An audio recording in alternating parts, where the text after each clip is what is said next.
to fund his small business. Aunt Clara's home renovation was financed through a distribution.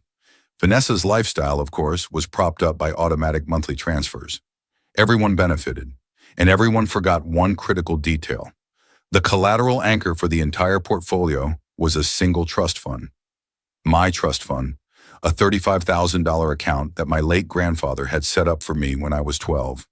It sat untouched for years, quietly accruing interest. When Michael and I built the portfolio structure, we used that trust as the foundational collateral. It was clean, stable, and legally in my name. The perfect anchor. The agreement was simple. The trust stayed intact. Nobody touched it. As long as it remained stable, the entire portfolio stayed active. Remove the trust and the collateral structure collapses. Automatic liquidation protocols kick in. Every account closes. Every investment sells. Every distribution stops. Michael explained this to everyone at the initial family meeting 6 years ago. He used charts. He used plain language. He made it clear, do not touch Jasper's trust. They all nodded. They all agreed. And then, over time, they all forgot. Because I was dependable. I was quiet. I was the guy who fixed problems without making noise. So they stopped thinking about the foundation. They just enjoyed the house built on top of it. And today, sitting in my parents' living room on a quiet Sunday afternoon, I'm about to find out just how little they remember. The coffee table is covered with brunch leftovers, bagels, cream cheese, fruit salad. Mom is clearing plates. Vanessa is scrolling through her phone on the couch, laughing at something only she can see. Dad sits across from me in his favorite leather recliner, remote in hand, flipping between news channels. It is a normal Sunday, calm, unremarkable. And then Dad clears his throat. That sound. I know that sound. It is the sound he makes right before he delivers news that benefits him and costs me. He leans forward, elbows on his knees, hands clasped. His expression is serious, but not apologetic. It is the face of a man who has already made a decision and is simply informing you of the outcome. Jasper, he says, I need to talk to you about something. I set my coffee down. My stomach tightens, but I keep my face neutral. Sure, I say. What's up? He glances at Vanessa. She does not look up from her phone. He glances at Mom. She wipes her hands on a dish towel and leans against the kitchen counter, watching. Vanessa's been going through a rough patch financially, he begins. Credit cards got out of hand. Interest piled up. You know how it is. I do know how it is. I know because I have watched her swipe those cards at restaurants I cannot afford. I know because I have seen the shopping bags. I know because every 6 months, like clockwork, there is another crisis. But I say nothing. I just nod. She needed help, Dad continues. Real help, not just a Band-Aid. So I looked at options. He pauses, and in that pause, I feel the ground shift beneath me. I redirected your trust fund, he says simply. $35,000. It cleared her balances completely. She's debt-free now. The words hang in the air like smoke. I blink. Once, twice. You did what? I ask quietly. I redirected the trust, he repeats, as if saying it again will make it sound reasonable. It was just sitting there, Jasper. You weren't using it. Vanessa needed it. Family first. Family first. That phrase, I have heard it 1,000 times. It is the phrase they use when they need something from me. It is the phrase that erases boundaries. It is the phrase that turns my bank account into a shared resource. Vanessa finally looks up from her phone. She smiles at me. Not a guilty smile. Not an apologetic smile. A relaxed, relieved smile. Thanks, Jasper, she says lightly.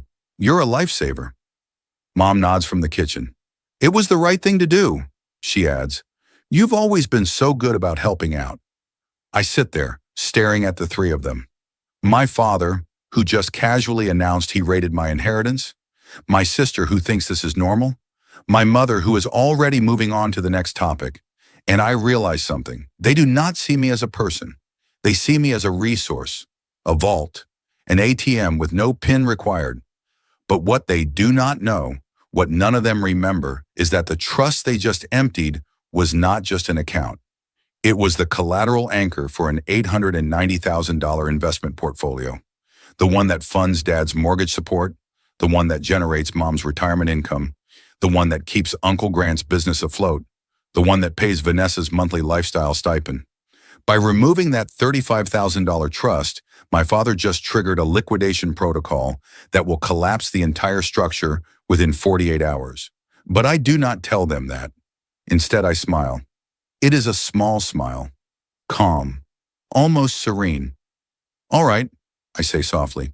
Dad blinks, surprised. He was clearly expecting an argument, maybe some pushback, maybe even anger. But I give him none of that.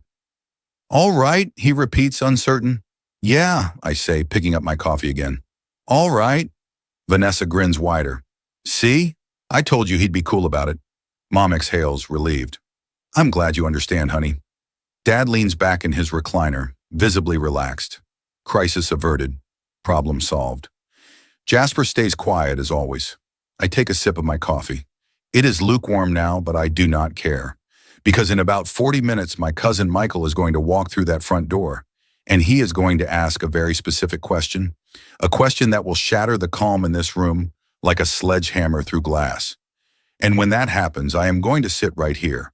I am going to stay quiet, and I am going to watch everything my father built on the back of my silence come crashing down around him. Family first. Let's see how that phrase holds up when the foundation disappears.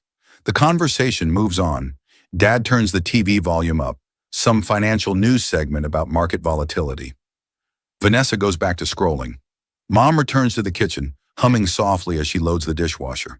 And I sit there, coffee cup in hand, staring at nothing. My phone is in my pocket. It buzzed twice about 15 minutes ago. I know what those messages say without looking. Michael's automated system sends alerts when collateral accounts are flagged.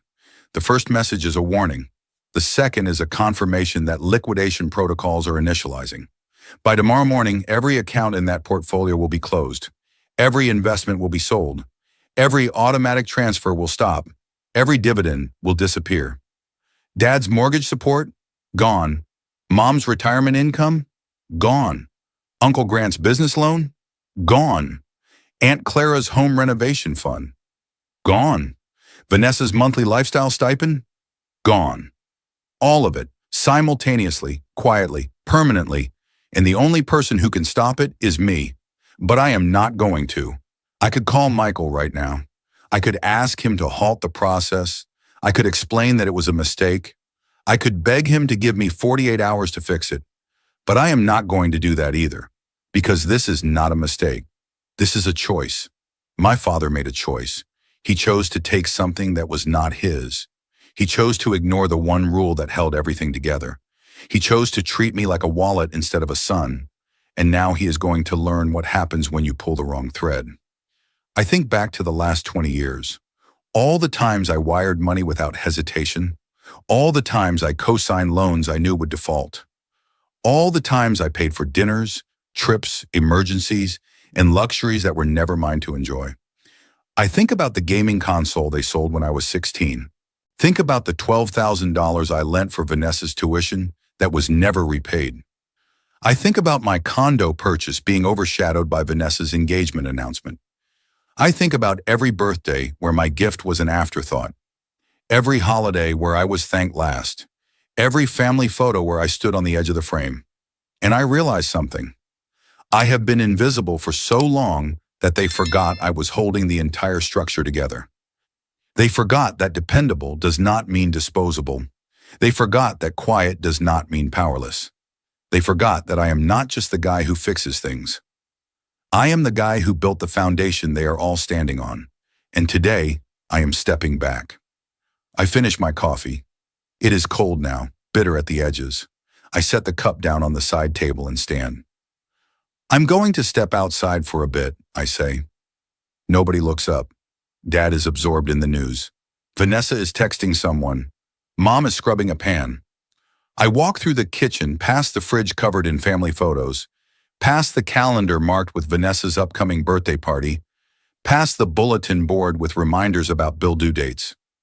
I step out onto the back porch. The air is cool. The yard is quiet. The sun is starting to dip lower in the sky, casting long shadows across the lawn. I pull out my phone and check the time. 32 minutes since Dad made his announcement. Michael should be here any minute now. I lean against the porch railing and look out at the yard. The same yard where we used to have barbecues. The same yard where Vanessa had her high school graduation party. The same yard where Dad taught me how to throw a football, back when I still thought being good at helping meant being valued. I used to think family meant loyalty, but loyalty is supposed to go both ways. And today, I am done being the only one who remembers that. I hear a car pull into the driveway. The engine cuts off. A door slams. Footsteps on the gravel. Michael is here, and the 40 minutes are up. The front door opens without a knock. Michael has been coming to family gatherings for years. He does not need an invitation. I hear his voice from the porch. "Hey, everyone." I stay outside for another moment. Let him settle in. Let the room relax. Let them think this is just another casual visit. Then I walk back inside. Michael is standing in the living room, hands in his pockets, looking around with a slight frown. He is wearing jeans and a button-down shirt, casual Sunday attire, but his expression is not casual. It is tight, confused. Dad looks up from the TV.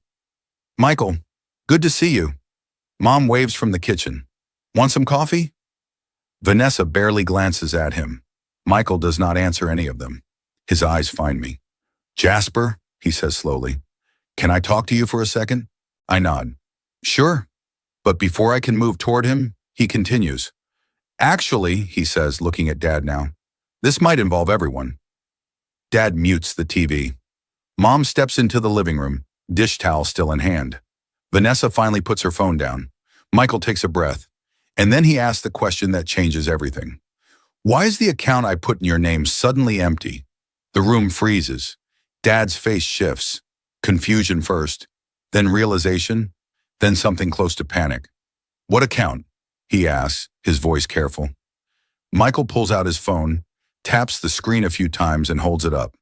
The collateral trust, the one we set up 6 years ago, the one that anchors the entire family portfolio. He looks directly at me. It triggered a liquidation alert an hour ago. The balance dropped to 0. That should not be possible unless someone withdrew the entire amount. Dad's jaw locks. Mom's hand tightens on the dish towel. Vanessa looks between Michael and Dad, her smile fading. I stay perfectly still, silent, watching.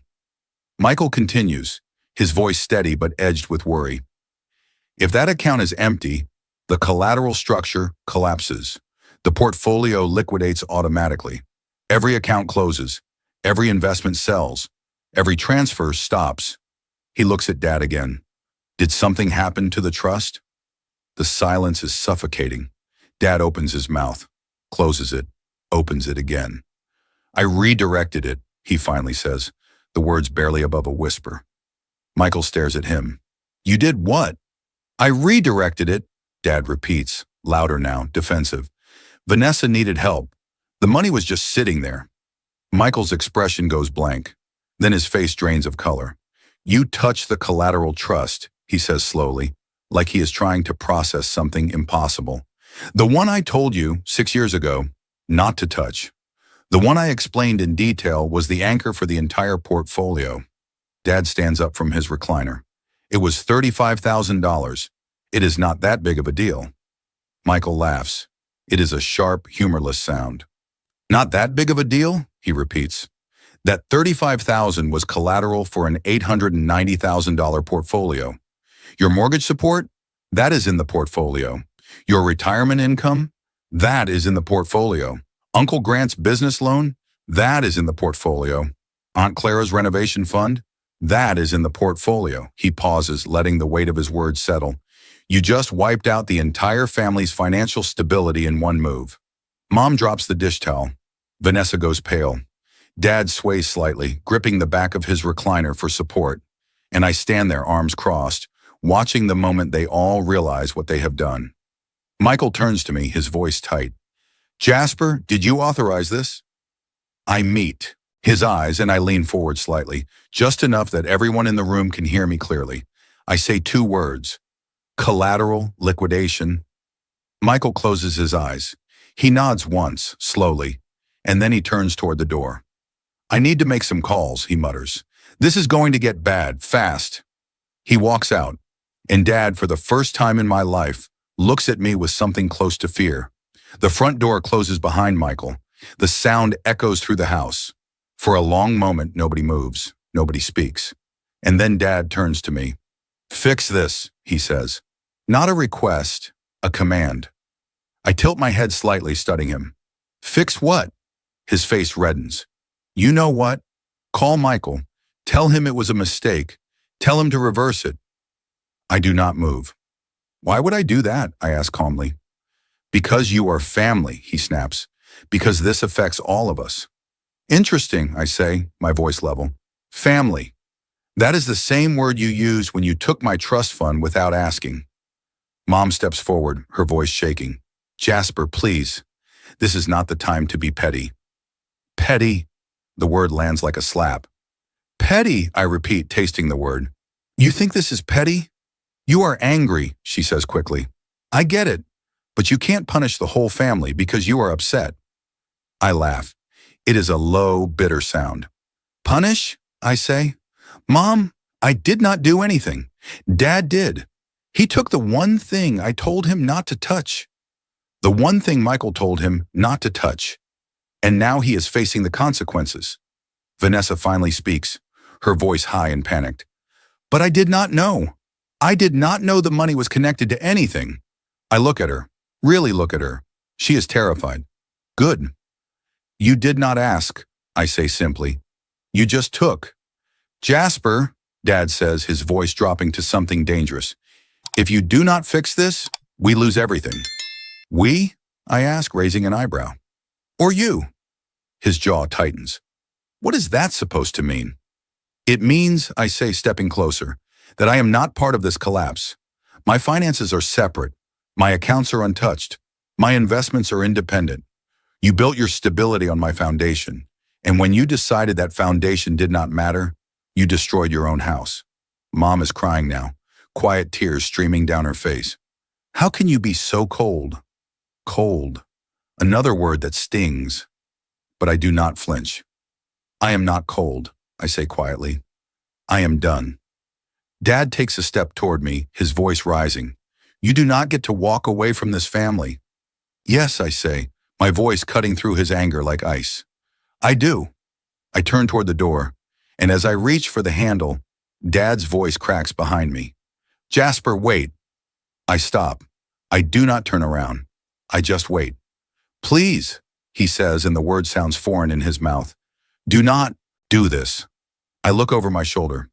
Do what? I ask. Let you face the consequences of your own actions? That is not me doing anything, Dad. That is just gravity. We can fix this, Mom pleads. We can figure it out together. No, I say softly. You can figure it out. I am going home. I open the door and step outside. The evening air is cool against my face.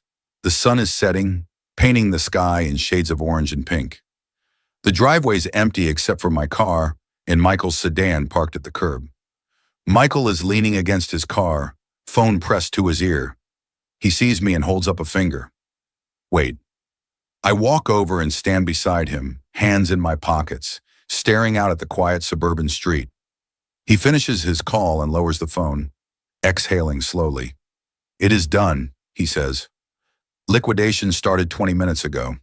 Every account in the portfolio will be closed by midnight. I nod. How bad is it going to get?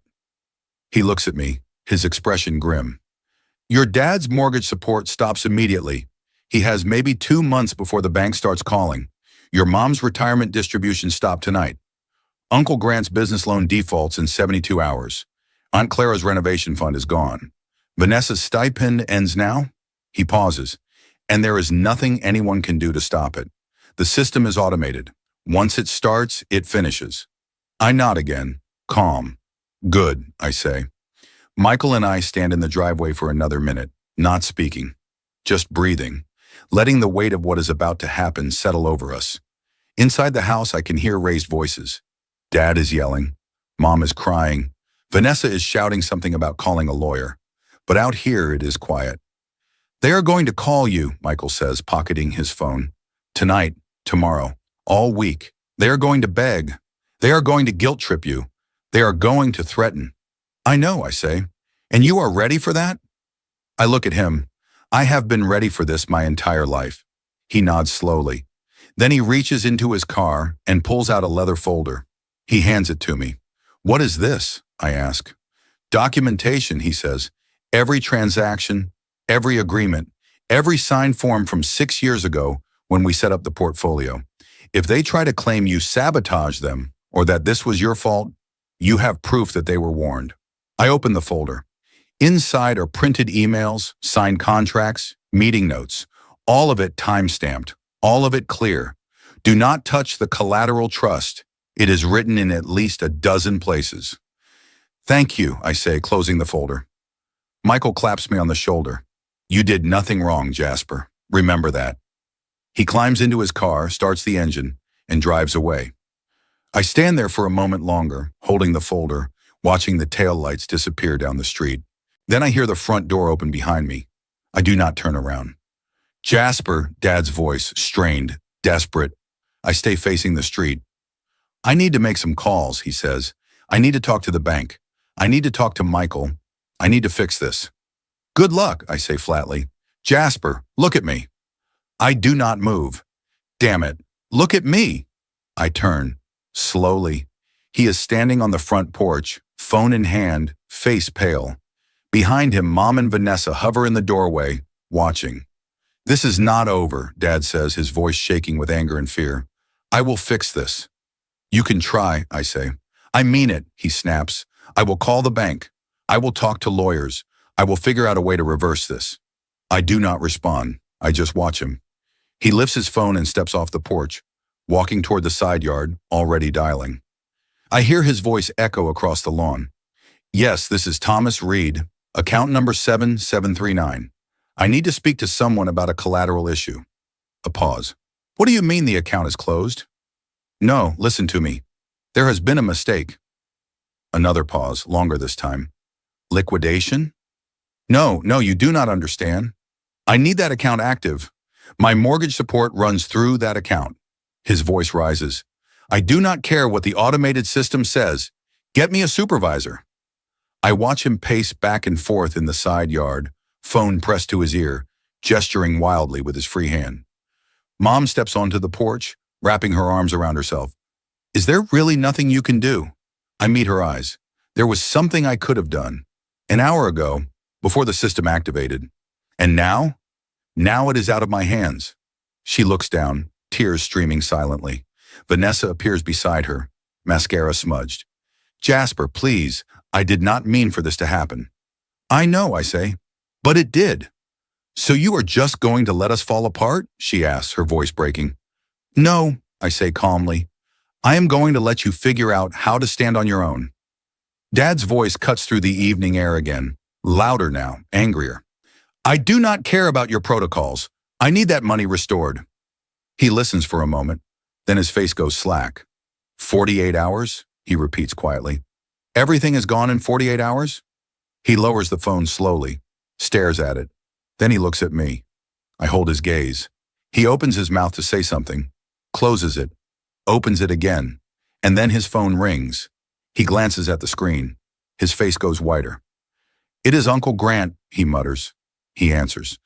Grant, listen, I can explain. The voice on the other end is loud enough that I can hear it from here, shouting, frantic. What do you mean my business loan defaulted?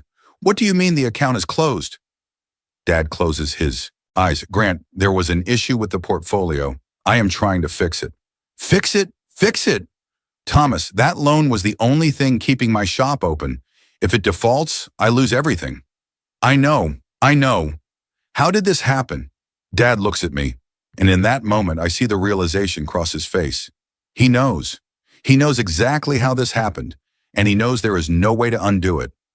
The phone rings again, a different ringtone. Mom's phone. She pulls it out, her hands shaking. It is Clara, she whispers. She answers, and within seconds she is crying again. Vanessa's phone buzzes, then buzzes again. Notifications lighting up the screen. Her bank app. Automatic transfer failed. Insufficient funds. She stares at it, frozen, and I turn away. I walk to my car, unlock it, and slide into the driver's seat. As I start the engine, I see headlights turning onto the street. 2 cars, then 3, then 4. Uncle Grant's truck, Aunt Clara's SUV. 2 sedans I do not recognize. They pull into the driveway, one after another, parking haphazardly. Doors slam, voices rise, and I drive past them all, heading home. I drive home in silence. No radio, no music, just the hum of the engine and the glow of streetlights passing overhead. By the time I pull into my building's parking garage, my phone has 12 missed calls, 7 voicemails, 31 text messages. I do not check any of them. I take the elevator to the 7th floor, unlock my door, and step into my condo. It is quiet here, clean, minimal, everything in its place. No chaos, no voices demanding explanations, no desperation bleeding through the walls. I pour myself a glass of water and sit on the couch, staring at the city lights outside my window. My phone rings again. Dad. I let it go to voicemail. It rings again. Vanessa. I decline. It rings again. Mom. I silence it. Then a text comes through from Michael. Michael. They are blowing up my phone too. I told them the same thing I told you. Liquidation is automated. Once it starts, it cannot be stopped. They have 48 hours before everything closes permanently. I type back. Me. Thanks for the heads up. Michael. You okay? Me. Yeah, I am fine. Michael. Good. You did the right thing. I set my phone down and close my eyes. Did I do the right thing? Or did I just burn down the only family I have? I sit with that question for a long time, turning it over, examining it from every angle. And then I realized something. They burned it down first. They burned it down when they treated me like a resource instead of a son, when they forgot my name in the family photos, when they took my money and called it generosity on their part, when they used my trust fund without asking and expected me to smile about it. I did not light the match. I just stopped putting out the fire. I sleep better that night than I have in years. By morning, the messages have multiplied. 43 missed calls, 18 voicemails, over 70 text messages. I scroll through a few of them. Dad. Jasper, you need to call me. Now. Mom. Please, honey. We can fix this. Just talk to us. Vanessa. I am so sorry. I will pay you back. I promise. Please help. Uncle Grant. You just destroyed my business. I hope you are proud of yourself. Aunt Clara. I cannot believe you would do this to your own family. I delete them all. Then I open my laptop and check my own accounts. Everything is intact, clean, untouched. My portfolio, my savings, my retirement funds, all separate, all secure. I log into Michael's system and pull up the family portfolio status. Liquidation, 87% complete.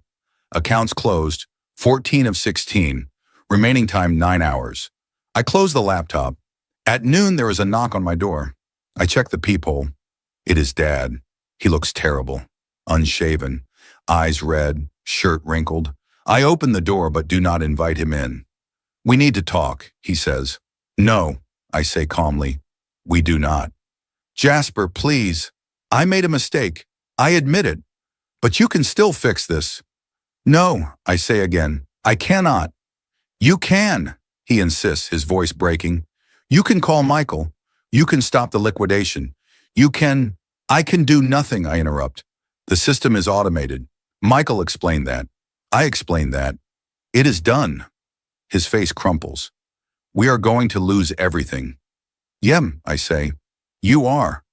He stares at me like I am a stranger. How can you be so calm, he whispers. Because, I say slowly, I have been losing pieces of myself for 20 years, and nobody cared. So forgive me if I do not feel particularly broken up about you losing money. This is not just about money, he snaps. This is about family. Exactly, I say. It is about family. And you just proved that family, to you, is a hierarchy. Vanessa at the top, me at the bottom, a wallet with no voice. He opens his mouth, closes it. No words come. I am done being your safety net, I say quietly. You wanted to redirect my trust? Fine. You redirected the entire foundation. Now you get to see what happens when the foundation is gone. I step back and close the door. He stands there for a moment. I hear him breathing on the other side. And then I hear footsteps, walking away. I lean against the door and exhale slowly. By evening, the liquidation is complete. Michael sends me a final summary. Michael, it is done. All accounts closed, all investments sold, all transfers stopped. Your family's portfolio is officially dissolved. Total recovery time, 6 to 8 years minimum, assuming they can rebuild credit and secure new collateral. I read the message twice. Then I turn off my phone. I walk to the balcony and step outside. The city is alive below me. Cars moving, people walking, life continuing. And for the first time in years, I feel light. Not happy, not victorious, just light, like I finally put down a weight I did not know I was carrying. I stay there until the sun sets, watching the sky turn from blue to purple to black, and I do not think about them at all. 1 week later, I sit at my kitchen table with a cup of coffee and my laptop open. The dust has settled, the calls have stopped, the texts have slowed to a trickle. I check my email out of habit. There are 3 messages from family members I have not heard from in years. Cousins, aunts, uncles. They all say the same thing. Your father explained what happened. We are disappointed. We expected better from you. I delete them without responding. Then I open a message from Michael. Michael, heard from your dad again yesterday. He is still trying to find a legal angle. Lawyer told him the same thing I did. Everything was documented. Everything was authorized. Nothing illegal happened. He is stuck, I reply. Me, good. Michael, you sound cold. Me, I sound free. There is a pause, then he replies. Michael, fair enough. Coffee this weekend? Me, yeah, I will text you. I close the laptop and lean back in my chair. The condo is quiet, peaceful. I have spent the last week here, working remotely, avoiding public places, giving myself space to process. And what I have realized is this. I am not sorry. I thought I would feel guilt. I thought there would be a moment where I looked at what I did and felt regret. But there is nothing, just clarity. My father took something that was not his. He ignored warnings. He prioritized one child over another. He treated me like a utility instead of a person. And when the consequences came, he tried to make me responsible for fixing his mistake. But I am not responsible for his choices. I never was. I finish my coffee and walk to the window. The city stretches out before me, vast and indifferent. My phone buzzes. A text from Vanessa. Vanessa, I know you probably will not read this, but I am sorry, I really am. I did not know. I should have asked. I should have cared. I am trying to fix things on my own now. No more bailouts, no more shortcuts. I am getting a full-time job. I am selling some of my stuff. I am learning to budget. I do not expect you to forgive me, but I wanted you to know I am trying. I read the message twice. Then I typed back. Me, good luck. It is not forgiveness. It is not reconciliation, but it is acknowledgement. And maybe that is enough. I do not hear from mom or dad directly, but I hear through Michael that they are scrambling, refinancing what they can, downsizing where they have to, applying for hardship programs, learning to live within their means. Uncle Grant closed his business. Aunt Clara halted her renovation. The family structure that relied on passive income and easy credit is gone, and they are learning slowly what I learned years ago. Nobody is coming to save you. You save yourself. 2 weeks after the liquidation, I receive a letter in the mail. It is from Dad. I almost throw it away without opening it, but something stops me. I sit down at the kitchen table and carefully tear open the envelope. Inside is a single handwritten page. Jasper, I do not expect you to forgive me. I do not even expect you to read this, but I need to say it anyway. I was wrong. I took your trust fund because I thought it did not matter. I thought you were strong enough to handle it. I thought you would understand, but I did not ask, and I did not listen, and I did not see you. For years, I treated you like you were indestructible, Like you did not need the same care and attention I gave your sister. Like being dependable meant you did not deserve to be valued. I was wrong. You were not a wallet. You were my son, and I failed you. I do not know if we can fix this. I do not know if you even want to try. But I want you to know that I see it now. I see what I did, and I am sorry. I hope one day you can find peace, even if it is not with us. Dad, I read the letter 3 times, and then I fold it carefully and place it in a drawer. I do not cry. I do not call him. I do not write back, but I keep the letter, because maybe someday it will matter, or maybe it will not. Either way, I'm okay. I stand up, stretch, and look around my condo. This is my space, my life, my foundation. Nobody can take it from me. Nobody can redirect it. Nobody can use it without permission. It is mine, and that is enough. I grab my keys and head for the door. There is a new client meeting this afternoon, a young couple looking to set up their first investment portfolio. They are nervous, uncertain, afraid of making mistakes. I am going to help them build something solid, something sustainable, something that cannot be taken away by people who do not value it. Because that is what I do. I build foundations, and I make sure the people standing on them know exactly how important they are. I step into the hallway, lock the door behind me, and walk toward the elevator. The city is waiting, and so is my future. No more safety nets, no more invisible roles, no more dependable shadows, just me, standing in my own light, finally seen, finally free, and I am never looking back.